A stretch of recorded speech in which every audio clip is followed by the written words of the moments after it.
9 अगस्त की रात कोलकाता के अंदर जो घटनाएं हुई उसकी आग पूरे देश में फैल गई थी। पूरा देश इस घटना से बाहर निकलने में अपने आप को असमर्थ महसूस कर रहा था। पर कहीं ना कहीं अब 1 महीने से ज़्यादा हो गए और लोग अब इस घटना को भूलने की कोशिश कर रहे हैं।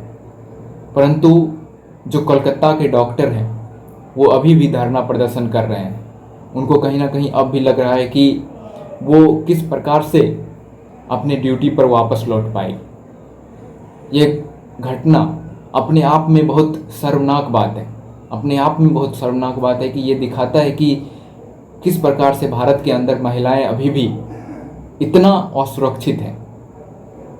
ये घटना जब हुई, और इस घटना की क्या ही चर्चा करूं, जब भी बात करता हूं कि शरीर दिल से दहल जाता है, अंदर से रूह कांप जाती है इस घटना की।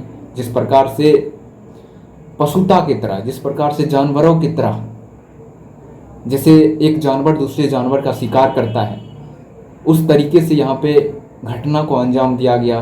किस प्रकार से कांच से हर तरीके से प्रयोग किया गया और पैरों को 90 डिग्री एंगल तक घुमाया गया। जिस प्रकार से आप सोच भी नहीं सकते हैं, उस प्रकार की दरिंदगी की गई।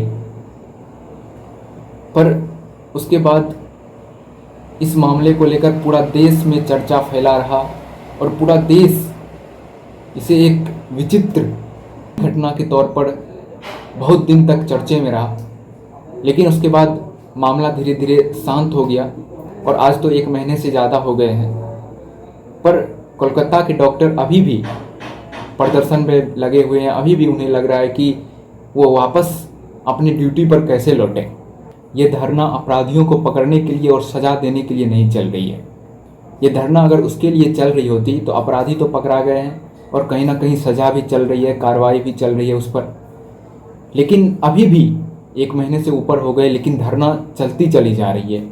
इसका मतलब है कि इस धरना का जो मूल विचार है, इस धरना का जो मेन बात है वो कुछ और है।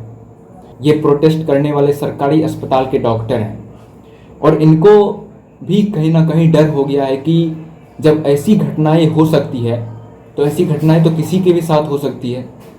क्या इनके ड्यूटी पर पर्याप्त सुरक्षा उपलब्ध है, और अगर नहीं उपलब्ध है तो उपलब्ध कराया जाए। ये धरना इसीलिए है। ये धरना सिर्फ एक महिलाओं के लिए नहीं है, ये धरना राज्य के और देश के सभी महिलाओं के लिए है कि क्या वो जहाँ ड्यूटी करती है, क्या वहाँ पे पर्याप्त सुरक्षा की संभावनाएं हैं, पर्याप्त सुरक्षा की व्यवस्थाएं हैं। अगर नहीं है तो राज्य सरकार को, केंद्र सरकार को इस व्यवस्था को बनाए रखने की ज़रूरत है, इस व्यवस्था को बनाने की ज़रूरत है।